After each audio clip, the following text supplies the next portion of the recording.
Hey guys, have you ever heard of these? They're called Swedish dishcloth. I got them on Amazon. I can leave a link if you want. Anyway, I got it. It's eco-friendly, 30% cotton, 70% cellulose, good absorbency, fast drying, and reusable. One cloth equals 17 paper towels. And it just says wet use, dry use, and clean and air dry. Do not tumble dry. You can put them in the dishwasher, I think. That's what they said.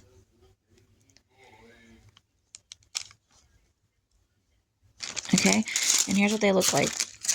Here's my hand. So they're about the size of, they're like 12 by 12 probably. Okay, and they feel like cardboard. So I'm guessing when they get wet, they feel better. And we got a banana,